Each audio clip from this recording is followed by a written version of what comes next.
የእንግሊዝ ፕሪሚየር ሊግ ከ62 ቀናት በኋላ ይጀምራል። በነሐሴ ወር አጋማሽ ላይ በእኛ አቆጣጠር ማለት ነው። ይህንን የተመለከቱ አዳዲስ ጉዳዮችን እናነሳለን። በተለይ ደግሞ በዚህ ሂደት ላይ ክለቦች ፕሪሚየር ሊጉ ከመጀመሩ 62 ቀናት በፊት እስካሁን እያደረጓቸው ያሉ ዝውውሮች በምን ደረጃ ላይ ይገኛሉ? ዛሬ የተሰሙ ከደቂቃዎች በፊት የወጡ አዳዲስ ሰበር መረጃዎችን ይዘናል። አርሰናል ያልተጠበቀ ዝውውር ለማከናወን ጥያቄ አቅርበዋል። ነገር ግን ምን ያክል ይሳካል?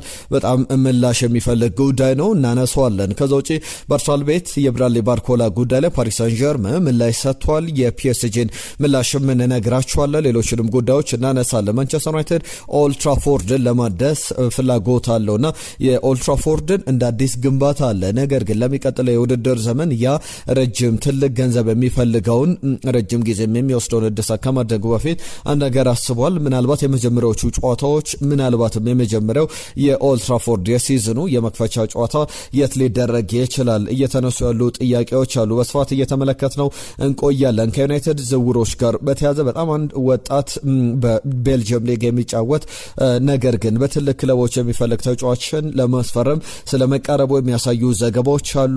ማን ነው? ምን አይነት ኳሊቲዎችን ይዞ ወደ ማንቸስተር ዩናይትድ ይመጣል የሚለውን እንመለከታለን። በመስመር አጥቂ ቦታ ላይ ደግሞ ኒኪ በት አንድ ተጫዋች ማንቸስተር ዩናይትድ ማስፈረም አለበት ብሎ ሪከመንድ እያደረገ ይገኛል። በእርግጥ ማንቸስተር ዩናይትድ በተጫዋቹ በኩል ድርድር እያደረገ እንዳለ የሰማናቸው ጉዳዮች አሉ። ሊቨርፑልን፣ ማንቸስተር ሲቲን፣ ቸልሲን የተመለከቱ ጉዳዮችን በስፋት እየተመለከትን እንቆያለን። የዓለም እግር ኳስ ዋንጫንም ወደ መጨረሻ ላይ በስፋት እንመለከታለን። የእናንተ ሀሳቦችም መተውልናል። ትናንትና የሲዝኑ የመክፈቻ ጨዋታ ማን ከማን መደረግ አለበት ብለን ጥያቄ አቅርበን ነበረ። ሰለሞን የጻፈልን መልእክት አለ። ማንቸስተር ሲቲ ካርሷል የሲዝኑ መክፈቻ ቢሆን ጥሩ ነው ብሎ ነበረ። ምስክር ገረመው አርሰናል ከብሬንትፎርድ፣ ማንቸስተር ዩናይትድ ከሰንደርላንድ ቢጀመር ሊጉ ጥሩ ነው የሚል ሀሳቡን ልኮልን ነበረ። ሌላኛው አወል ሰይድ አርሰናል ከቶትናም የሊጉ መክፈቻ ቢሆን የኔ ግምት ነው የሚል ሀሳቡን ልኮልን ነበር። ቤቲ የጻፈችልን መልእክት አለ። የመጀመሪያ ጨዋታ አርሰናል ከኤቨርተን የሚገናኙ ይመስለኛል ብላ ነበረ። ሌሎችም እነ ነጅብ ሰንገሮ ከቸልሲ ጉዳዮች ጋር በተያዘ አህመድም ከጅቡቲ የጻፈልን መልእክት አለ። ወደ በኋላ ላይ በእነዚህ ጉዳዮች ላይ መረጃዎቹን ስናነሳ መለስ ብለን የምናነሳቸው ጉዳዮች ይሆናሉ። ይህንን ቪዲዮ ላይክ አድርጋችሁ ጀምሩ። ሀሳብ አስተያየት መልእክቶቻችሁን ጻፉልን። የሲዝኑ የቡድኖቻችሁን የመክፈቻ ጨዋታዎች እንዴት ተመለከታችሁት? አርሰናልን ስንመለከት ከኮቬንትሪ ሲቲ ጋር የሚያደርገው ጨዋታ አለ። ከዛ በኋላ ከሃል ሲቲ ጋር በተለይ ከአርሰናል ጨዋታዎች ጋር በተያያዘ የኮቬንትሪ ሲቲን መርሃ ግብር ካከናወነ በኋላ የመጀመሪያው መርሃ ግብር ከተከናወነ በኋላ አስቶን ቪላን ከአስቶን ቪላ በኋላ ደግሞ የቸልሲ መርሃ ግብር ይከናወናል። በጣም በተከታታይ ቀናት አርሰናል ቤት ያሉ ጨዋታዎች ናቸውና በመጀመሪያዎቹ 5 ጨዋታዎች ላይ አርሰናል ከኮሚኒቲ ሺልድ ማንቸስተር ሲቲን ከገጠመ በኋላ ኮቬንትሪ ሲቲ በፕሪሚየር ሊግ አስቶን ቪላን፣ ቸልሲን፣ ሰንደርላንድን፣ ብራይተንን ይገጥማል። የሲዝኑ የመጨረሻ ጨዋታ በአምስተኛ ሳምንት ላይ የሚደረገው የአርሰናልና የብራይተን ጨዋታ ነው። ቸልሲን ሶስተኛ ሳምንት ላይ የሚገጥመው በኤሚሬትስ ስቴዲየም ነው። ሌሎችንም ቡድኖች እናንሳ። ከማንቸስተር ዩናይትድ ጋር በተያዘ ትናንትና መርሃ ግብሩ ይፋ ተደርጓል። እናንተ እንዴት አያችሁት? የመጀመሪያ የመክፈቻ ጨዋታ ለማንቸስተር ዩናይትድ በተለይ በጣም ቀላል የሚባሉ መርሃ ግብሮች እንደሚኖሩ ተስፋ ይደረጋል። በተለይ ደግሞ አርሰናል አዲስ አዳጊ ቡድን በመግጠም ነው የሚጀምረው። ማንቸስተር ዩናይትድም ከአዲሱ አዳጊ ቡድን ከሃል ሲቲ ጋር ቅዳሜ ዕለት በሚያደርገው ጨዋታ ይጀምራል። የመክፈቻው ጨዋታ አርሰናል ከኮቬንትሪ በአርብ ዕለት የሚደረግ የፕሪሚየር ሊግ የመክፈቻ ጨዋታ በኤሚሬትስ የሚደረግ ጨዋታ ነው። ከሜዳ ውጪ ማንቸስተር ዩናይትድ ሃል ሲቲን በመግጠም ይጀምራል። ሌላኛውን አዲስ አዳጊ ቡድን ኤፍሲ ታውንን ይገጥማል። ከዛ በኋላ ኤቨርተን፣ ከዛ በኋላ አራተኛ ሳምንት ላይ ማንቸስተር ሲቲ፣ አምስተኛ ሳምንት ላይ ደግሞ ከፉልሃም ጋር የሚደረግ ጨዋታ ተጠባቂው መርሃ ግብር ነው። የሊቨርፑልን፣ የቸልሲን፣ የማንቸስተር ሲቲን ጉዳዮች ጨዋታዎችን ብቻ እናንሳ። ከሲቲ ጋር በተያያዘ በአሰልጣኝ ኤንዞ ማሬስካ እየተመራ ሲቲ የመጀመሪያውን ጨዋታ ከቦርመዝ ጋር፣ ሁለተኛ ሳምንት ላይ ከክሪስታል ፓላስ ጋር፣ ሶስተኛ ሳምንት ላይ ከኮቬንትሪ ሲቲ ጋር፣ አራተኛ ሳምንት ላይ ከማንቸስተር ዩናይትድ፣ አምስተኛ ሳምንት ላይ ደግሞ ከሰንደርላንድ ጋር ይጫወታል። የቸልሲን እንመልከት። በተለይ ደግሞ የቸልሲ አነጋጋሪ ጉዳይ አለው። ቸልሲ በመጀመሪያው ሳምንት የሚጫወተው ከፉላም ጋር ነው።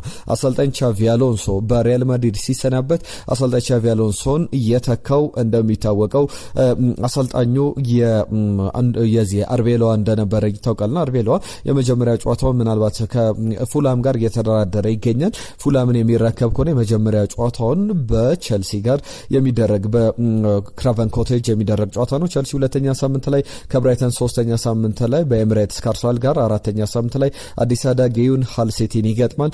አምስተኛ ሳምንት ላይ ደግሞ ከብሬንትፎርድ ጋር ይጫወታል። ሊቨርፑል ጠንካራ ተጋጣሚ ነው። በመጀመሪያው ሳምንት ላይ የሚገጥመው ከኒውካስል ዩናይትድ ጋር ይጫወታል። ከዛ በኋላ ኖቲንጋም ፎረስት፣ አዲስ አዳጊው ኤፕሲ ታውን፣ ፉልሃም እና ቦርመዝ የሊቨርፑል የመጀመሪያ አምስት ጨዋታዎች ናቸው። ስድስተኛ ሳምንት ላይ ደግሞ ኦክቶበር ላይ የሚደረግ ጨዋታ ነው ከማንቸስተር ሲቲ ጋር ይከናወናል። ለዚህ ጨዋታዎች በመጀመሪያ የመክፈቻ ሳምንታት ላይ የሚደረጉ ጨዋታዎች ናቸው። እናንተ ስለ ጨዋታው ምን ትላላችሁ? ምን ሀሳብ አላችሁ? በቀጥታ ወደ ጉዳዮቻችን እንለፍ። አንዳንድ አስገራሚ መረጃዎችን ያልተጠበቁ ጉዳዮችንም የሰማንበት ቆይታ አለ። ከአርሰናል ጉዳዮች ልጀምር።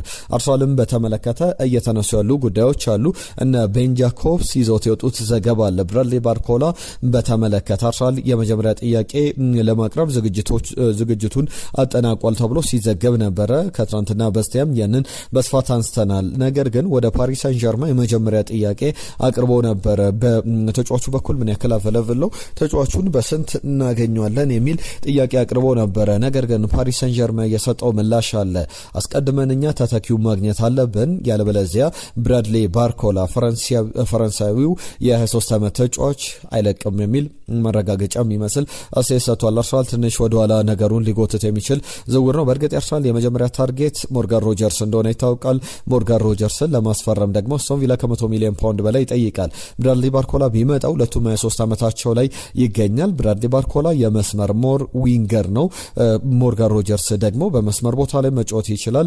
ከዛ በተጨማሪም በ10 ቁጥር ቦታ ላይ ፈንክሽናል የሆነ ጥሩ የአማካይ ስፍራ ተጫዋች ሆኖ ማገልገል የሚችልም ተጫዋች ነውና በሊጉ ላይም የሊጉ ልምድ ያለው ተጫዋች በመሆኑ ጥሩ ግልጋሎት ይሰጣል ተብሎ ይጠበቃል። እንደ አጠቃላይ ግን በአርሰናል በኩል የቤን ጃኮብስ ዘገባ እንደሚያሳየው ከሆነ የጥያቄ ውድቅ ያደረገበት ይመስላልና በጣም ለአርሰናል ጥሩ ምላሽ የተገኘበት አይደለም ተብሎ መናገር ይቻላል። ከማንቸስተር ዩናይትድ ጋር በተያዘ ትልቁ የዝውውር ዜና በተለይ ደግሞ የማንቸስተር ዩናይትድን ዝውውሮች እቅዶች ስናነሳ ታስታውሱ እንደነበረ ማንቸስተር ዩናይትድ 150 ሚሊዮን ፓውንድ አካባቢ መድቧል።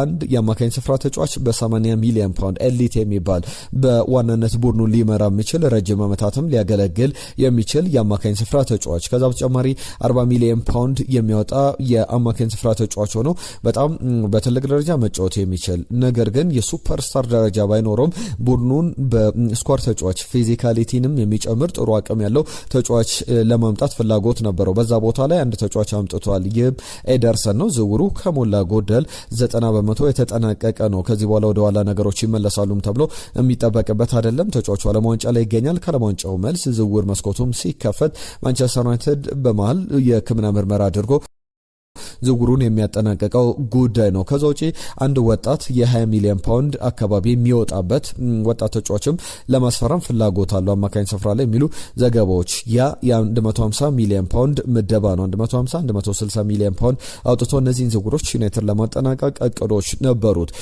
የ80 ሚሊዮን ፓውንዱን ድርድር ከማቴዎስ ፈርናንዴዝ ጋር የኤደርሰንም ዝውውር በ40 ሚሊዮን ፓውንድ የሚጠቀስ ነው። አሁን ደግሞ አንድ ወጣት ተጫዋች አለ በቤልጅየም ሊግ አንደርሌክት የሚጫወት ናታን ደካታ ይባላል። በጣም ጥሩ አማካኝ ነው። በትልልቅ ክለቦች የሚፈለግ የአውሮፓ ክለቦች አይናቸውን የጣሉበት ነውና የካዘሜሮ ትክክለኛ ተተኪ ሊሆን ይችላል በረጅም ጊዜ ተብሎ የሚነገርለት ተጫዋች ነው። እስከ 34 ሚሊዮን ፓውንድ አንደርሌክት ይጠይቃል። ማንቸስተር ዩናይትድ ግን እስከ 20-25 ሚሊዮን ፓውንድ ድረስ ለተጫዋቹ ለመክፈል ፍላጎት እንዳለው የሚያሳዩ ዘገባዎችን እየተመለከትን እንገኛለን። ከሊቨርፑል ጋር በተያዘ የሚነሳ ትልቅ ጉዳይ ለሊቨርፑል ተከላካይ ስፍራ ላይ ኢብራሂማ ኮናቴን አጥቷል። የሚኪ ቫንደቬንን ዝውውር ከቶትናም ለማጠናቀቅ ይፈልጋል። ቶትናም ግን ሚኪ ቫንደቬንን ከ100 ሚሊዮን ፓውንድ በታች የሚሸጠው ተጫዋች እንዳልሆነ እያሳወቀ ይገኛልና ብዙ እየተባለበት ይገኛል። ኔዘርላንድ ባለም ዋንጫ በመጀመሪያ ከጃፓን ጋር ባደረገችው ጨዋታ ላይ ሙሉ 90 ደቂቃ ተጫውቷል። ትልልቅ ክለቦችና ባርሰሎናም የሚፈልጉት ተጫዋች ነው። በተለይ ፔሱ የሚገርም ነው። በጣም ፈጣን ነው። ድሪብል ማድረግ ቦል ኬሪንግ አቢሊቲው እንደ ተከላካይ አይደለምና በጣም ጥሩ አቅም ያለው ያለው ተከላካይ ሊቨርፑል ለማስፈረም ፍላጎት አለው። ነገር ግን የዋጋው ጉዳይ በጣም ከፍ ያለ እንዳይሆን ያሰጋል። ማንቸስተር ሲቲ ቲጃኒ ራይንደርስን መልቀቁ አይቀርምና ብዙ ክለቦች ፈላጊ ያለው በተለይ ከቱርክ ሱፐር ሊግ ጋላታሳራይ ሌሎችም አትሌቲኮ ማድሪድ፣ ዩቬንቱስ የተጫዋቹ ፈላጊዎች ናቸው። አርሰናልም በዚህ ተጫዋች ዙሪያ ስሙ እየተያዘ ተመልክቻለሁ። ዛሬ በወጡ መረጃዎች ሴንትራል ሚድፊልደር ላይ ቲጃኒ ራይንደርስ በፕሪሚየር ሊጉ ላይ ጀማመሩ የሚገርም ነበር። ነገር ግን ግጭት በሚመስል መንገድ ከፔፕ ጋርዲዮላ ጋር ሙሉ ጤነኛ ሆኖ ብዙ የውድድር ዘመን እየተጫወተ አልነበረምና የቲጃኒ ራይንደርስ ዝውውር ለማጠናቀቅ አርሰናል ፍላጎት አለው ተብሏል። ከአርሰናል ጋር በተያዘ ሌላም አስገራሚ የዝውውር ጉዳይ ሰምተናል። የሜሰን ግሪንውድ ጉዳይ ነው። ሜሰን ግሪንውድ በቶትናም ወይም በአርሰናል ሊፈርም ይችላል የሚል ዘገባን የፈረንሳዩ ሌኪፕ ይዞ ወጥቷል። በተለይ ፋይናንሻል ፌር ፕሌይ ሩሉን ለመቆጣጠር ወይም ደግሞ ያንን ላለመጣስና ወደ ቅጣትም ላለመግባት ኦሎምፒክ ደ ማርሴይ ተጫዋቹ መልቀቅ ይፈልጋል። ተጫዋቹን የሚሸጠው ከሆነ ደግሞ እስከ 50 ሚሊዮን ዩሮ ድረስ ሊሸጥ ይችላል። አትሌቲኮ ማድሪድ፣ ዩቬንቱስ፣ የጣሊያን ክለቦች ይፈልጉታል ሲባል እንደነበረ ይታወቃል። እንደ ሌኪፕ ዘገባውን ፍሮንት ራነርስ የመጀመሪያ ፈላጊዎቹ የዚህ የሜሰን ግሪንውድን ዝውውር ለማጠናቀቅ አርሰናል ፍላጎት አለው። ነገር ግን ከዚህ በፊት ተከሶበት የነበረው የጾታዊ ትንኮሳ ጥቃት የአርሰናል ደጋፊዎች እንዲቃወሙ ሊያደርግ ይችላል። በተለይ በእንግሊዝ ያንን ከዚህ በፊት ለምሳሌ አርሰናል የቪዚት ሩዋንዳ የሚል ባጅ ከዚህ እጃቸው ላይ ከተከሻቸው በታች እጃቸው ላይ ያደርጉ ነበር የአርሰናል ተጫዋቾችና ያ ደግሞ ፖል ካጋሜ ያለበት አስተዳደራዊ ሁኔታን ዲሞክራቲክ ሪፐብሊክ ኦፍ ኮንጎን መውረሩን ተከትሎ ሌሎችም የሚነሱ ፖለቲካዊ ይዘት ያላቸው ጥያቄዎች አሉና እነዛን ጥያቄዎች መመለስ ያልቻለና ጥያቄዎች የሚነሱበት መሪ ነውና ካጋሜ ትክክለኛ አገርም ሩዋንዳ አይደለችምና ቪዚት ሩዋንዳ ከአርሰናል ጋር መለየት አለበት ብለው አሁን አርሰናል በያዝነው ውድድር ዘመን ላይ ውሉ ተጠናቋል። በውልም አላደስም ብሎ አዲስ ተመሳሳይ በቪዚት ሩዋንዳ ቦታ ላይ አዲስ ማስታወቂያ የሚለጥፍ አንድ ተቋም ጋር የኤችአር ወይም የዚህ ኤችአር ማለት ሂውማን ሪሶርስ ያንን የሚቆጣጠር በድርጅቶች ውስጥ ትልቅ ድርጅት አለና ያንን ድርጅት ስሊቭ ላይ ይጻፍለታል ማለት ነውና በደንብ እየተነሱ ያሉ ጉዳዮች አሉና የሜሰን ግሪንውድም የ4 ዓመቱ እንግሊዛዊ ተጫዋች ጥያቄ እንዳያስነሳ ዝውውሩ የሚያሰጉ ነገሮች እንዳሉ እየተመለከትን እንገኛለን። ቸልሲን የተመለከተ ጉዳይ ላንሳ። ብዙ እየተባለበት የሚገኝ አንድ ጉዳይ አለ፣ አንድ ዝውውር አለ። ጂያንሉካ ዲማርዚዮ ጣሊያናዊ ጋዜጠኛ ይዘት ወጣው ዘገባ ዶርትመንድ ሌሎችም ክለቦች እና ፊዮሬንቲና በጣም ፍሮንት ራነር ሆነው እየተፎካከሩበት ያለ ዝውውር ነው። ጂዮቫኒ ባሮኒ ይባላል።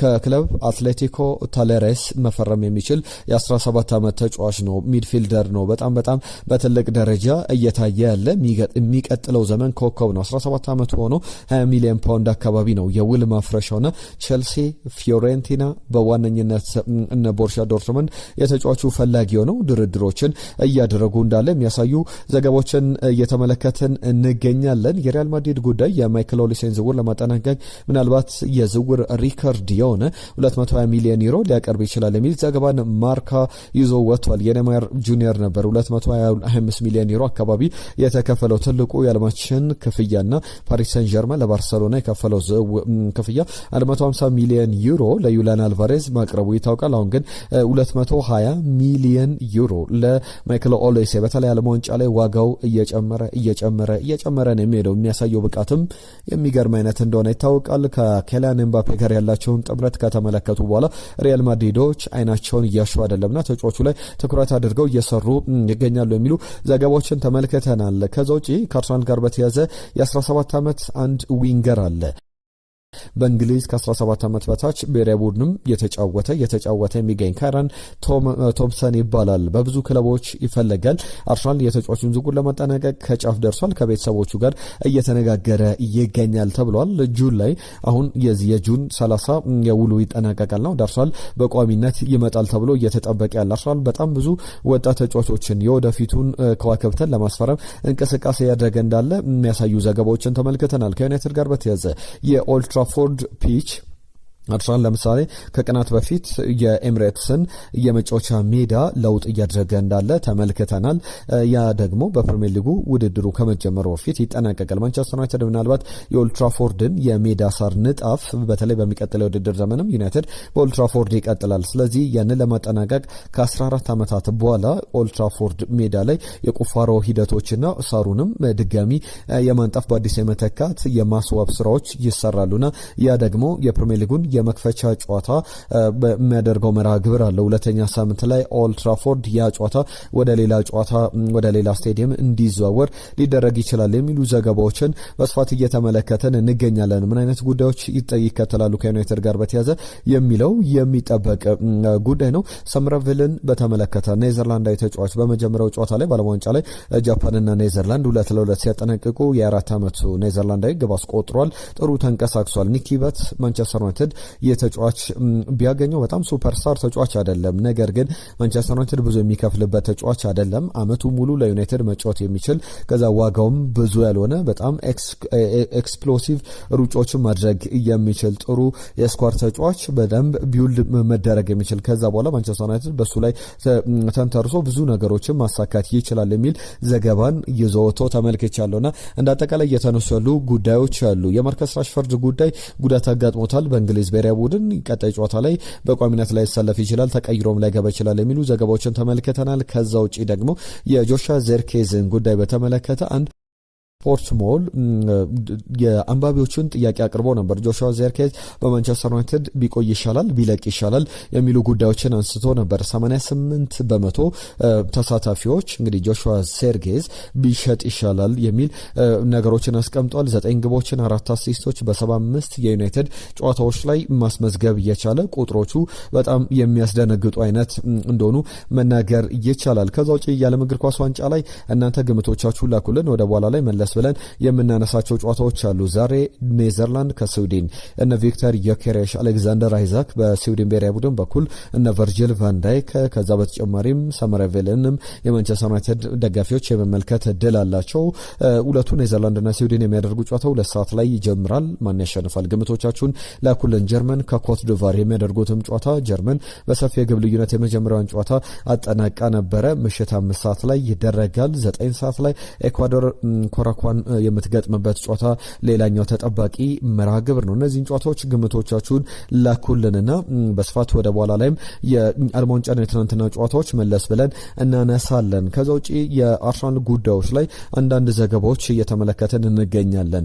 ከሰሞኑ የቪክተር ዮኬሬሽ ጉዳይ በአንዳንድ ክለቦች እይታ ውስጥ ገብቷል። ከአርሰናል ሊለቅ ይችላል የሚሉ ዘገባዎች ሲወጡ ነበር። በዚህ ጉዳይ ላይ የአርሰናልና የሚኬል አርቴታም የአንድሪያ ቤርታም ውሳኔ ይፋ ተደርጓል።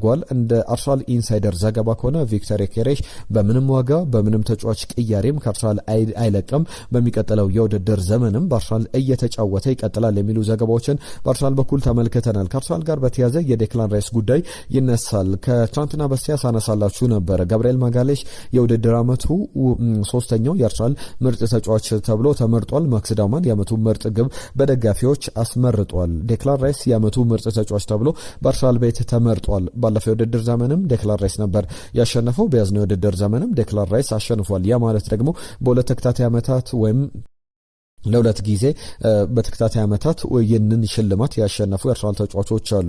ቲየሪ ሄንሪ 2003፣ 2004፣ 2005 ለ3 ዓመታት፣ ኢያን ራይት 92 እና 93 ላይ፣ ሊያም ብራድሊ 1978 እና 79 ላይ፣ ቡካዮ ሳካ 2021 እና 2022 ላይ፣ ማርቲን ኦዴጋርድ 2023 እና 2024 ላይ፣ ዴክላን ራይስ ደግሞ 2025 እና 2026 ላይ በተከታታይ ለሁለት ዓመታት የአርሰናል ምርጥ ተጫዋች ተብለው ተመርጧል። ዳቪድ ራያ የዓመቱ ሁለተኛው ምርጡ ተጫዋች ተብሎ ተመርጧል። ዴክላን ራይስ ያገኘው ድምጽ 44 በመቶ እንደሆነ ተመልክተናል። ከኬፕረን ትራም ጋር በተያዘ የሊሊያን ትራም ልጅ የፈረንሳዩ ሌጀንደሪ ተጫዋች ልጅ የሆነው ኬፕረን ትራምን በተመለከተ እየተነሱ ያሉ ጉዳዮች አሉ። በተለይ ወደ ሊቨርፑል ሄደ የሚችልበት ሊቨርፑልም ዳግም በተጫዋቹ ላይ ፍላጎት ማሳየቱን ተመልክተናል። ብዙ እየተባለበት ያለ ጉዳይ ነው። እንደ ኮሬራ ዴሎ ስፖርት ዘገባ ከሆነ ከ35 ሚሊዮን ፓውንድ ጀምሮ ለተጫዋቹ ሊቨርፑል ሊከፍል የሚችልበት እድል አለ። የሳውዲው ክለብ አልሃሊ ፍላጎት አለውና እነ ማህሬዝ ያሉበት ቡድን በተጫዋቹ ላይ ፍላጎት እንዳለው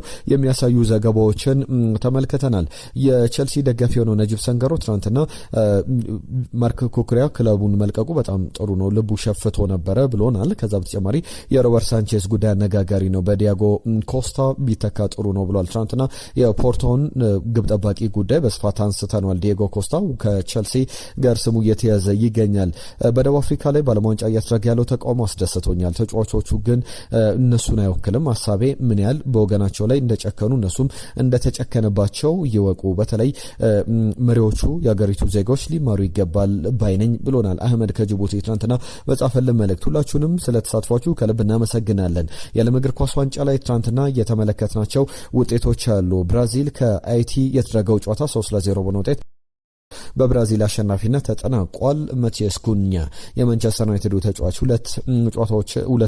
ሁለተኛ ጨዋታውን ወይም የመጀመሪያው ጨዋታ ላይ በተቀያሪ ወንበር ላይ ነበረና ሁለት ግቦችን አስቆጥሯል። 23 እና 36ኛው ደቂቃ ላይ ቪኒ ጁኒየር ደግሞ 48ኛው ደቂቃ ላይ ግብ አስቆጥሮ በመጀመሪያው 45 የብራዚል ብሔራዊ ቡድን ባስቆጠራቸው 3 ግቦች 3-0 ተጠናቋል። ቪኒ ጁኒየር የጨዋታው ኮከብ ተብሎ የተመረጠበት ጨዋታ ነው። ስኮትላንድና ሞሮኮ ያደረጉት ጨዋታ የሞሮኮ ብሔራዊ ቡድን 1-0 በሆነ ጠባብ ውጤት አሸንፏል። 77ኛው ደቂቃ ላይ 77ኛው ሰከንድ ላይ ሳይባሪ 2 ደቂቃ እንኳን ሳይሞላ ኢስማኤል ሳይባሪ የባየርን አዲሱ ተጫዋች የሕክምና ምርመራውን በዛው በአሜሪካ በሞሮኮ ካምፕ ውስጥ አጠናቋል።